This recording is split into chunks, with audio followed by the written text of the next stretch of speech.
Ganondorf is causing trouble on Death Mountain again.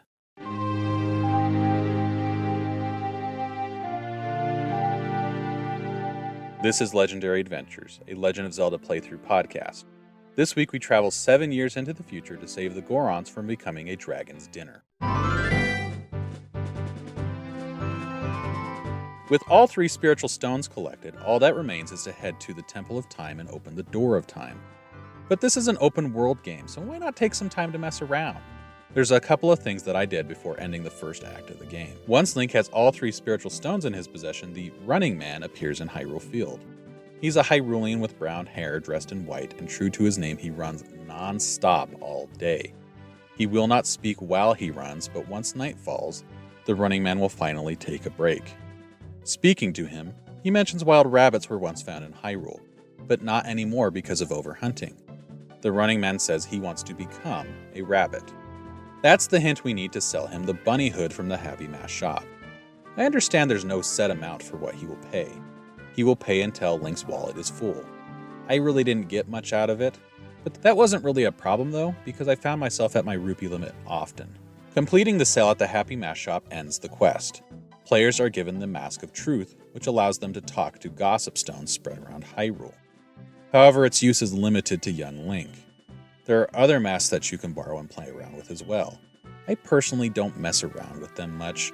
At this point, as we're moving into the second act, you're going to spend less time as a child while moving through the main quest, and I just don't mess around with it all that much. In the center of Hyrule Field sits Lon Lon Ranch. This is the home to Talon and Malon, the father and daughter pair that we met in Castletown and the castle earlier this season. The ranch is famed for its milk and horses. In the ranch house, we'll find Talon. He's asleep again, but he can be awakened to play a minigame. In this game, he throws 3 super cuckoos in a group of regular chickens, and then challenges the player to find them. All the chickens look alike. Players can angle the camera to get a better idea of where these super cuckoos land. Players who find all 3 in a limited time limit will be awarded a bottle. Nice! In the barn, players will find Ingo, Talon's employee. In a bit of foreshadowing, he complains about how hard he works and says Talon is lazy. Ingo says he should be in charge of the ranch. In the corral behind the barn and the house, Link finds Malon. She's singing along with the musical theme for the ranch.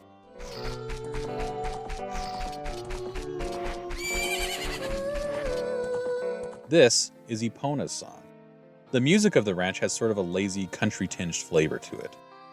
This seems to be in part through the influence of Shigeru Miyamoto, as is Malon's singing.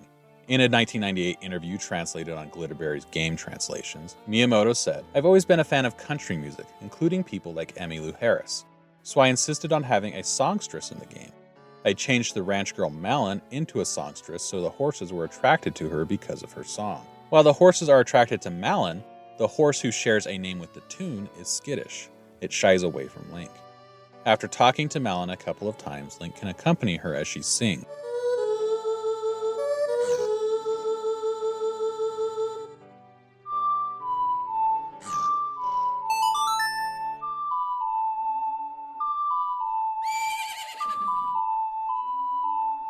This teaches the players Epona's song.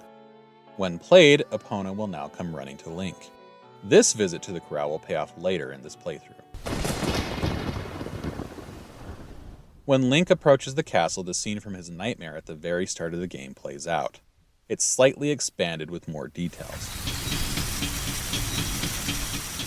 The drawbridge opens. A white horse rushes past. Princess Zelda is on the horse. She throws something towards Link. Link then turns around to find that he's face to face with Ganondorf. He's frustrated Zelda seems to have escaped him. The villain then blasts Link with a magic spell and proceeds in the direction that Zelda traveled.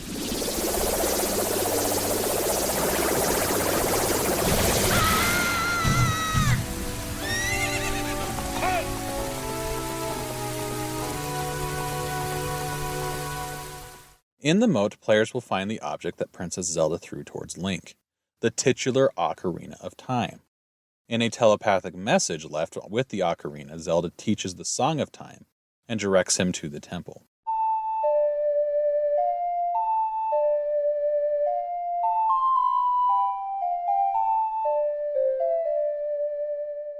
Inside town, there are several citizens who will note something fishy is happening. They mention that something happened in the castle, some notice Ganondorf's black horse, but not everyone seems to be keyed into the fact that something dramatic just happened. In the back alley, players can find a soldier who is gravely injured. I didn't know about this soldier for years. I never came back here for any particular reason. He seems to be here primarily to point players to the Ocarina of Time if they missed it.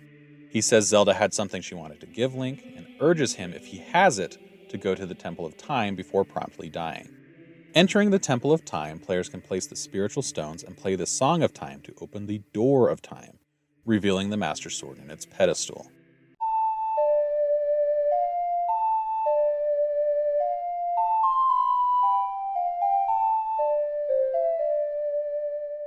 Link summons his inner King Arthur and pulls the sword out.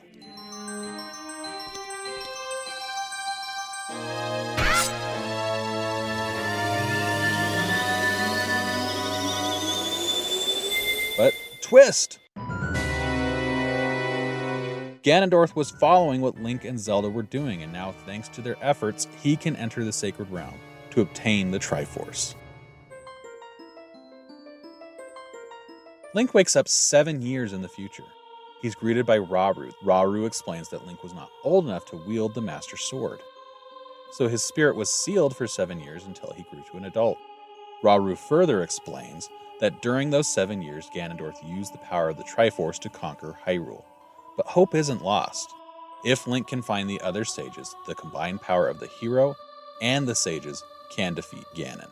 Quick note here that Rauru is yet another reference to Zelda 2. He's named for a town that for many players will be their first in the game. It's located just east of North Castle.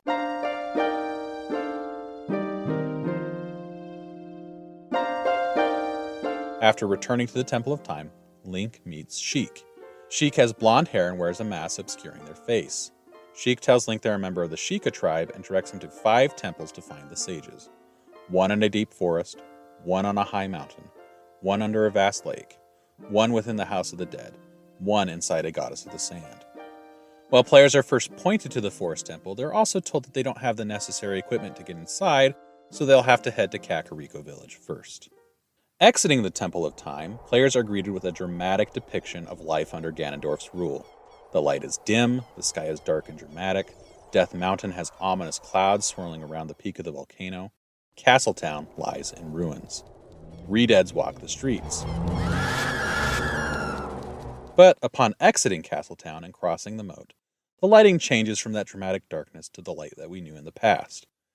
We will see changes to the world under Ganondorf's rule all over, but Castletown is the most dramatic, and this shift in lighting is perhaps our first hint toward that.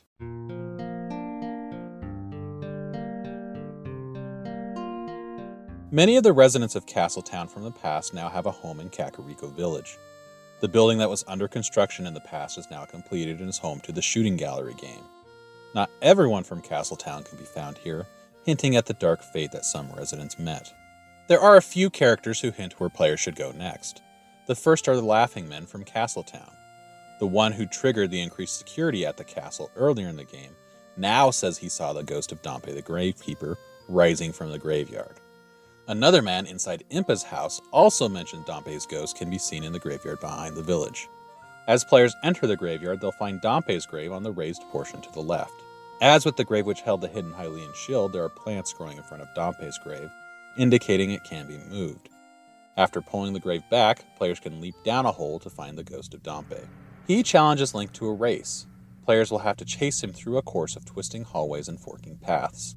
Dompe throws fire down, seemingly both as an aid and a hindrance to the player. If players can keep up with him to the end of the course, he'll reward them with the hookshot.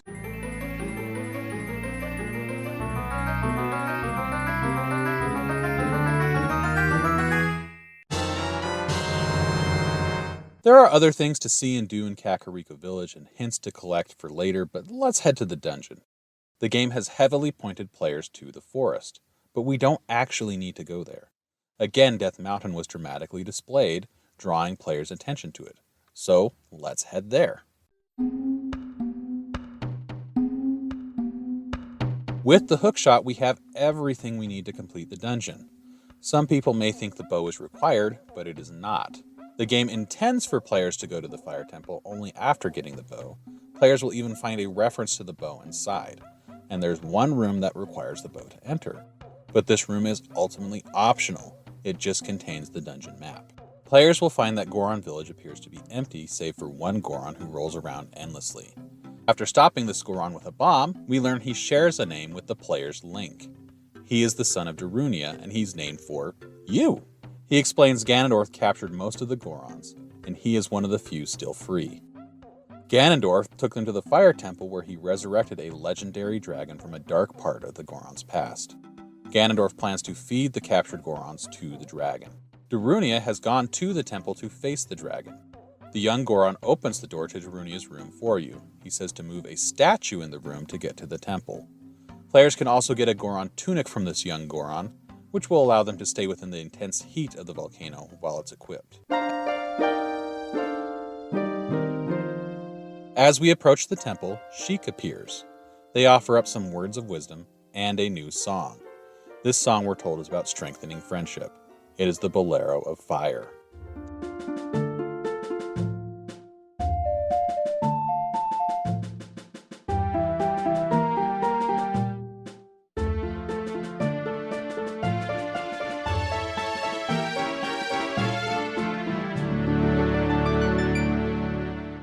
The Bolero is actually one of 7 fast travel songs in the game.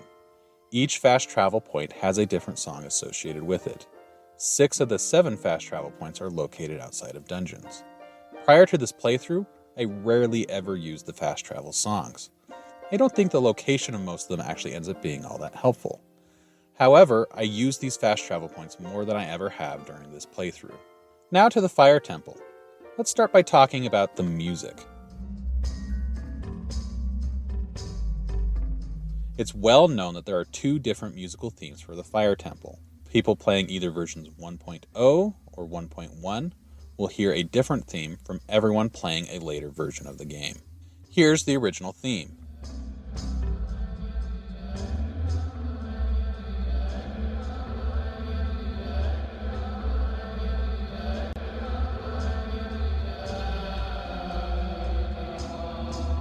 The chanting heard is a combination of a few different samples from various Muslim chants.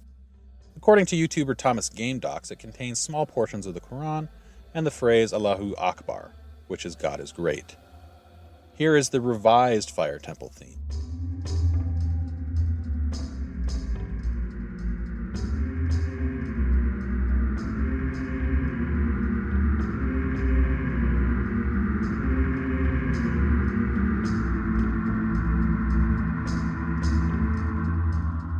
You can hear that a synth choir was used to replace the original chant. For many years, many commentators assumed the music was changed following some backlash from the Muslim community. But a now defunct game website, GameTrailers.com, dug into the files of the different versions of the game and found the ROMs for each version were actually completed before the game was released, meaning public feedback was not considered before making the change. The public had no way of providing feedback for a game that had yet to be released. In September 2001, Nintendo Power adjusted the change of music in response to a letter. At the time, they wrote, "The original music of Ocarina of Time did have choir music in the Fire Temple, but it was removed from later versions. The mysterious Fire Temple choir music resembles a holy Muslim chant, and while of course the game's creators didn't intend for that to happen, it was similar enough that Nintendo changed the music." In a later statement to Game Trailers, Nintendo reps said that the chant came from a commercially available sound sample library, and the developers did not know that it contained Islamic references. Once the developers found out, the music was changed. But some copies of the game had already been printed before the change was made. Let's get to the temple itself and the design of the Fire Temple. In a 1998 interview translated on Glitterberry's Game Translations, Eiji Aonuma said, "For the Fire Temple, we created a huge dungeon. Our aim was to allow the player to play around and enjoy the temple, something that I believe we were successful at." I have to admit that I've struggled a bit with how to arrange my thoughts on the dungeon. My goal is not to just describe my playthrough through a dungeon step by step, but to give highlights. But honestly, here I think a more detailed description might work better. The temple itself is fire themed, which is perhaps unsurprising. The dungeon is in the middle of a volcano. Layered on top of that fire theme is a jail theme. The dungeon is filled with jail cells, which players must open in order to free Gorons and collect needed keys and helpful items. I wanted to describe this temple as a series of largely unconnected challenges, but that's not really true. The dungeon introduces a number of challenges which actually build on top of each other with increasing difficulty. It spans 5 floors and is ultimately made up of 2 looping paths. The first one is a dungeon-spanning vertical loop that goes up all 5 floors before returning to the first. The second one is contained on the first floor and is much shorter. As players first enter the dungeon, they'll be forced through a door on the upper left. 2 doors to the right are locked, and a third door on the bottom left leads to a dead end, meaning there's really only one way to go. In the next room, players meet Darunia. He's going into the boss room to face the dragon, and asks Link as his sworn brother to free the other Gorons. Darunia mentions he doesn't have the legendary hammer which was used to defeat the dragon in the past, but he feels he must go forward all the same. So within this room, all the goals of the dungeon are outlined right from the start. The first is to free the Gorons, the second is to get the hammer, and the third is to drop a pillar from the ceiling to gain access to the boss room. The majority of the first floor is made up of a series of platforming challenges. Here in this first room, we have to jump across a lava-filled chamber to rescue a Goron and get a key. With this key, we can now loop back through the first room and go through that door on the upper right. This leads to a second, more complex platforming challenge. There are a number of moving platforms, some will start to sink as you stand on them. There are 2 small keys to collect from jail cells, each held on the complete opposite side of the room. After pocketing both keys, we can move on from the first floor. We'll go through a room which stands out as a true highlight to the dungeon to me, the elevator room. This is a room which only works in 3D. Players must climb a scaffold to reach a block, then push the block onto a geyser of fire to create an elevator to the second floor. The second floor introduces crystal switches and timed challenges. We'll revisit this concept multiple times through the dungeon. Players hit the switch to lower a barrier of fire, then quickly start to climb to the third floor before the barrier reignites. The third floor is primarily made up of 2 maze challenges. The first is a stone maze filled with rolling boulders. Players first navigate on the ground, dodging boulders and freeing Gorons to get 2 keys on the opposite sides of the maze. This maze is tackled a second time, but in the form of a platforming challenge. Players must move around on top of the walls of the maze to reach more trapped Gorons and collect 2 more keys.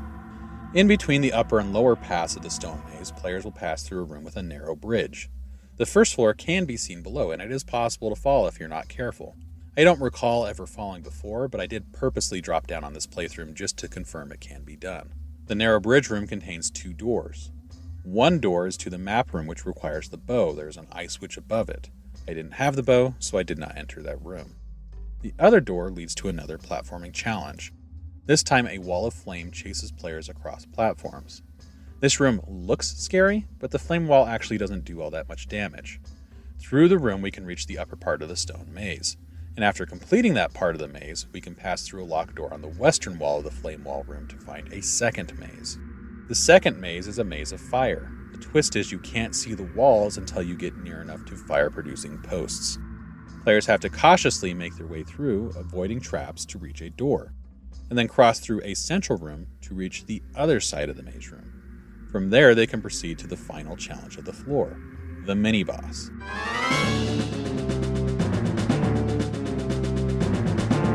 This is actually the first of 2 mini-boss fights within the dungeon.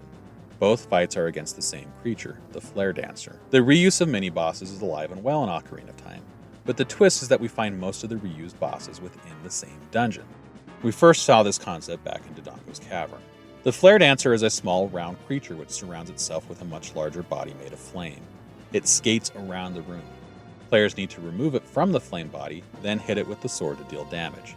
Bombs can be used, but I believe the hookshot is the better option. As the Flare Dancer takes damage, its flames will change color, indicating it's getting weaker until it is defeated. The 4th and 5th floors represent 2 more timed challenges. On the 4th floor, we again find a crystal switch which we must manipulate in order to lower a flame barrier and climb to the 5th floor. I found a bomb is necessary to complete this challenge. On the 5th floor, we step on a floor switch to extinguish a fire barrier, and then run up a narrow spiral staircase to reach a chest before the flames reignite. It's possible to fall through a hole in the center and go down multiple floors and have to work your way back up again. That happened to me. It's kind of a pain, but the reward for reaching the chest before the flames reignite is the dungeon item, the Megaton Hammer.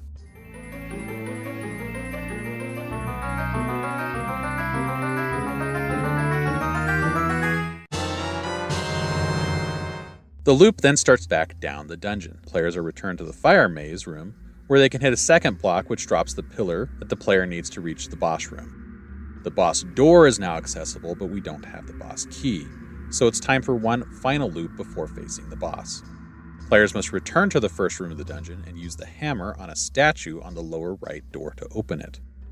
Players then move through 3 combat challenges, including a rematch with the Flare Dancer, to reach a Goron cell that has the boss key inside. We then loop back to the start and we can finally face the boss. Boss here is Volvagia. This dragon is another reference to Zelda 2. In that game, the boss of the Hidden Palace was a dragon called Barba in the North American release, but the Zelda Encyclopedia suggests it's called Volvagia in Japan. In Zelda 2, Barba, or Volvagia, moved in and out of pits of lava and breathed fire at Link. Here, that idea is adapted for a 3D space. The arena is round with multiple small pools of lava spread throughout. Volvagia rises out of a pool of lava and flies around the room, either breathing fire or attempting to hit Link with falling rocks. The dragon will eventually dive back into one of the lava pits, and then emerge from one and lean forward on the ground. It performs an attack as it emerges, but afterwards players have a chance to hit Volvagia with the hammer to make it vulnerable to sword strikes. Yeah, it's another Zelda version of Whack-A-Mole. We first saw this Whack-A-Mole concept in Link's Awakening. After a few rounds, Volvagia falls, awarding a heart container.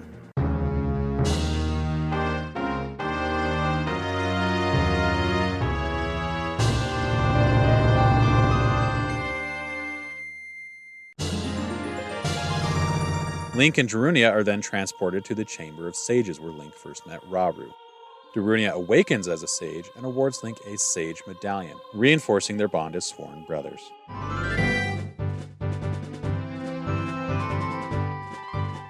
Next week, we return to Kokiri Forest to tackle the Forest Temple and awaken the Forest Sage. If you've enjoyed this episode and you haven't already, please consider subscribing. Please also consider sharing this podcast with a friend. And thank you to everybody who's already subscribed. I'm Paul Riley. I'll see you next week.